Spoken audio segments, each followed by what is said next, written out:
예, 안녕하십니까. 오늘 김자 간담회 사회를 맡은 더불어민주당 정책실장 최상현 인사드리겠습니다. 먼저 오늘 참석하신 분들에 대한 간단한 소개를 드리겠습니다. 더불어민주당 대표이시며 지금 저희 당의 큰 기둥의 역할을 하고 계신 김종인 비상대책위원회 위원장님 참석하셨습니다. 큰 박수 부탁드리겠습니다. 대구시당 조기석 시당위원장님 참석하셨습니다. 반갑습니다. 수성갑의 공천을 받으셨습니다. 전 최고위원이신 김부겸 최고위원님 참석하셨습니다. 예, 반갑습니다. 수성을 해서 열심히 뛰고 계십니다. 수성을 예비후보 전기철 후보님 참석하셨습니다. 반갑습니다. 동구갑의 중남구에 공천 신청하였습니다. 김동열 전 위원장님 참석하셨습니다. 29대 1 대구시의회 의원 김혜정 시의원님 참석하셨습니다. 김종인 대표님의 모두 발언으로 기자간담회를 시작하도록 하겠습니다. 네, 안녕하십니까. 사실 제가 대구를 방문한 기본적인 목적이 더불어민주당이 왜 지금까지 이 지역에 별로 그렇게 관심을 쏟지 않고 있었는가 하는 이거를 좀 탐색도 좀 우리 김부겸 후보님을 비롯해서 여기 두 다른 후보님들의 이 4.13 총선을 앞두고 노력하시는 데 좀 격려도 드리려고 여기 왔습니다. 제가 여기 더불어민주당의 비상대책위원회의 대표를 맡은 지가 지금 한 달 되어가지고 지났는데 제가 최근에 와서 이런 질문을 많이 했어요. 그러니까 대구도 똑같은 우리 대한민국의 이 정치를 이끄는 곳인데 왜 대구에는 전혀 더불어민주당을 대표할 만한 인물이 그렇게 작으냐. 그동안 영입도 많이 했다고 그러는데 왜 대구 지역의 사람은 하나도 영입을 안 하고 지금 이 대구를 어떤 이 피인 공간으로 다 남겨두고 있느냐. 개인적으로 굉장히 이해가 되지 않습니다. 우리가 이 한국을 이 민주주의 나라로 이제 발전시키고 있는데 민주주의가 제대로 발전하려면 모든 대한민국의 지역이 골고루 정당으로 분리가 돼가지고서 서로 경쟁하는 이렇게 모습을 갖다가 보여야 되는데 흔들 얘기해서 동서가 놀아졌다 이렇게 얘기를 하는데 이 호남이나 이 영남 쪽은 어느 한 당만이 전체를 갖다 지배하는 그러한 현상을 갖다가 지금 몇십 년 동안 지속하고 있는 것이 지금 현실입니다. 이거를 우리가 제대로 타파하지 못하면은 아무리 우리가 지역균형 발전 이런 소리를 얘기하고 민주주의를 갖다가 더 창달한다고 해도 실질적으로 절름발이 민주주의밖에 될 수가 없습니다. 제가 여기 부산이나 이 대구나 광주 가서 같은 데 가서 이렇게 일반인들에게 접촉을 해보면 이런 얘기들을 많이 합니다. 여기는 공천만 받으면 무조건 국회의원이 되는 지역들이 돼가지고 선거를 해도 선거하는 분위기가 안 난다 이런 얘기를 해요. 그러니까 우리가 이 민주주의 사회라고 하는 것이 참 선의의 경쟁을 통해서 이 정권을 쟁탈하려고 하고 하는 이것이 바로 민주주의 요새인데 이 영남이나 호남의 지역이라고 하는 것은 그러한 것을 전혀 찾아볼 수가 없어요. 그러니까 그 자체가 바로 그 지역의 발전에도 어떤 부정적인 영향을 미치고 나라 전체에도 좋지 못한 영향을 갖다 미치는 것.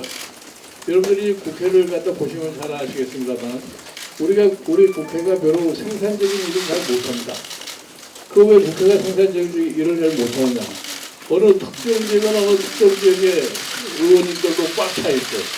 뭐 그러니까 국회의원님들이 자기 스스로가 국회에서 좀 활동하는 모습을 갖다가 별로 보이려고 생각하지 않아요.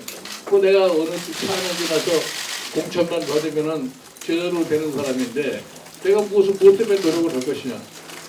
그러니까 서로 이 민주주의 사회에서 정치의 경쟁이라는 것이 또 의원들 간에 있어서 열의가 발생을 해야 되는데 그런 열의가 전혀 없는 거다. 이런 측면에서 저는 이렇게 얘기를 합니다. 우리가 안 되니까 무조건 포기만 하고 있지 말고 우리 스스로가 거기에 찾아가서 새로운 인물들을 갖다 발굴을 하고 그렇게 해서 우리의 영역도 넓혀가고 그럼으로써 지역의 발전도 보다 더 활발하게 운영될 수 있지 않겠느냐는 이런 생각을 갖다 하는 겁니다. 그래서 오늘 제가 여기 대구에 와가지고서 우리 당이 앞으로는 지속적으로 이 대구나 이 영남권에 이 당세 확장을 위해서 그 노력을 계속해서 하겠다는 이런 의지를 갖다가 피력을 하고 왔습니다. 그리고 제가 이제 참 여기 이 대구의 실정을 알면서도 이번에 저희가 이 당의 공천 과정에서 과거에 이제 이 더불어민주당이라는 당이 전에 이 이름을 바꾸기 전에 뭐 이 새정치민주연합 이런 쪽에 당내 갈등으로 인해서 너무나 이 힘이 다투다가 보니까 뭐 대표고 이 당 지도보고 자기 멋대로 하는 것을 좀 자제시켜야 되겠다. 이렇게 해서 굉장히 까다로운 규정들을 많이 만들어놨어요. 그래서 공천이 심사되기도 전에 뭐 다른 또 이 심사위원회라는 것이 있어가지고서 거기에서 무조건 20%를 갖다가 사전에 카트오프를 한다 하는 이런 규정이 있었던 것 같아요. 그렇게 해서 이제 공천을 시작을 하면서 1차적으로 그런 것이 뭐냐 할 것 같으면 그 위원회에서 만들어온 20%의 카트오프를 갖다가 공개를 하게 된 겁니다. 근데 사실 제가 당 지금 대표를 맡고 있음에도 불구하고 그 어떻게 해서 그것이 이루어졌다는 것을 갖다 알 수가 없어요. 왜냐면은 전에 그 심사위원회에서 밀봉을 해서 주었다가 깠기 때문에 그 목표 속에 누가 포함이 되어 있는지를 알 도리가 없습니다. 그래서 저 자신도 그 봉투를 까고 난 이후에야 누구누구가 탈락을 했다 하는 걸 갖다 확인하게 됐는데 그 개개인의 그 탈락하신 의원들의 면모를 보면은 어떤 의원들께서는 뭐 탈락을 할 수밖에 없었던 이런 의원들도 계시고 또 그렇지 않은 또 소수의 의원들도 계신 것 같아요. 그런데 제가 그거를 아무리 당 대표라고 어떻게 정치적으로 판단을 해서 해결할 수 있는 그런 권한이 저에게 없어요. 그렇게 해서 이런 식으로 이 공천 과정이 이루어질 것 같으면은 결국 가서 막 기계적으로 당을 운영하는 것 같은 그런 모습을 보이고 실질적으로 선거를 앞두고 우리가 제대로 사람을 갖다가 잠복 판단을 할 수밖에 없다는 이런 생각이 들어서 제가 이런 요구를 했습니다. 최소한도 지금 비상대책위원회가 좀 정무적인 판단을 갖다가 할 수 있는 좀 권한을 좀 달라. 누구를 뭐 구제하기 위해서 이렇게 부르면 전반적인 이 선거 전략을 갖다가 수립하는데 필요하기 때문에 그런 좀 정무적인 판단을 할 수 있는 권한을 비대위에 좀 달라 해서 그거를 우리 당무위원회가 인정을 해서 어느 정도의 저희가 자랑권을 갖다 확보를 했습니다.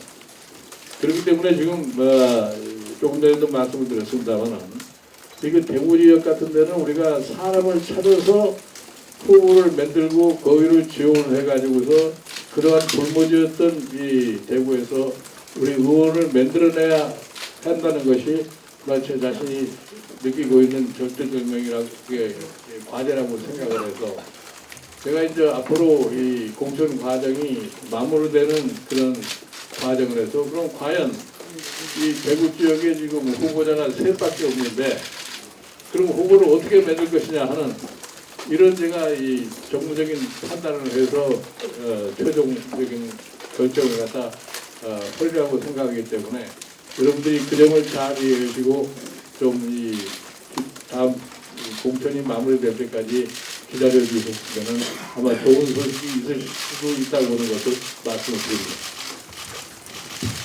예, 대구를 걱정해 주시고 그리고 대구를 방문해 주신 그 김종인 대표님이십니다. 그 기자분들 중에 뭐 질문하실 사항 있으시면 질문을 부탁드리겠습니다. 예, 홍일학 의원님을 혹시 오늘 만날 계획이 있으십니까? 그래서 저는 오늘 여기 오면은 여기서 뵐 수 있을까 생각을 했는데 여기 나타나지 않으셔서 지금 아직은 뵙지 못했는데 가능하면 한번 뵈고 가려고 그래요. 아직 그 8단계를 처리하셨는지 아니면 아직 처리 안 하셨는지 8단계는 아직 처리 안 하고 있습니다. 처리 안 하고 있어요.